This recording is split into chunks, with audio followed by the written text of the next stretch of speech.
ईश्वर की योजना हमारी योजना से हमेशा बेहतर ही होती है। लाइफ में कभी कभी ऐसा होता है कि हमें जो चाहिए, जिसका हम बहुत समय से इंतजार कर रहे होते हैं, वो हमें मिल तो जाता है, लेकिन कुछ ही पल में हमसे वो वापस भी चला जाता है। हमारे हाथ से वो सारे मौके चले जाते हैं जो हमें बहुत समय के इंतजार के बाद मिले होते हैं। ऐसी स्थिति में हम ईश्वर को कोसने लगते हैं।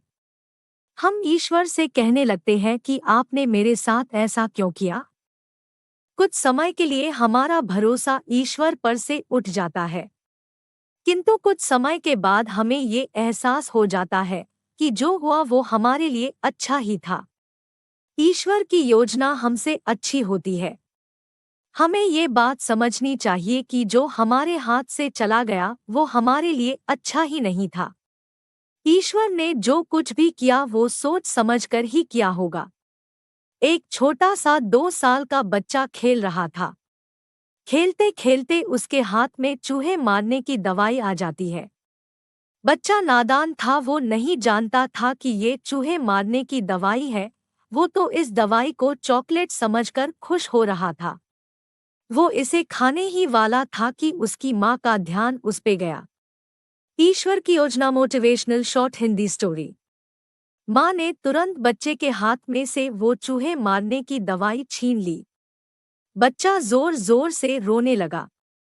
बच्चे के रोने के बावजूद भी माँ ने उसकी एक नहीं सुनी और वो दवाई उसने कहीं पे छिपा दी, क्योंकि बच्चा नहीं जानता था कि ये चॉकलेट नहीं चूहे मारने की दवाई है। पर माँ तो जानती थी कि ये चूहे मारने की दवाई है और ये मेरे बेटे के लिए सही नहीं है।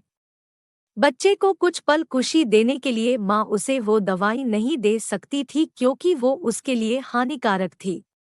वैसे ही जब हमारी जिंदगी में हमें कुछ ऐसा मिले जो हमें कुछ पल की खुशी दे और फिर वो वापस चला जाए, तो हमें निराश नहीं होना चाहिए। तभी हमें यही सोचना चाहिए कि हमें जो मिला था वो हमारे लिए अच्छा नहीं था, इस चूहे मारने की दवाई जैसा ही था।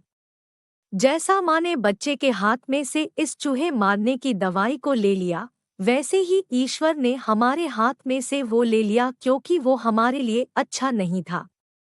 कभी कभी हमें सही और गलत का फर्क इस नादान बच्चे की तरह पता नहीं चलता है, पर जैसे माँ को तो पता था वैसे ईश्वर को सब पता होता है। इसलिए हमें ईश्वर की योजना पर भरोसा रख के हमारे साथ जो हुआ वही हमारे लिए बेहतर था, ऐसा सोचना चाहिए।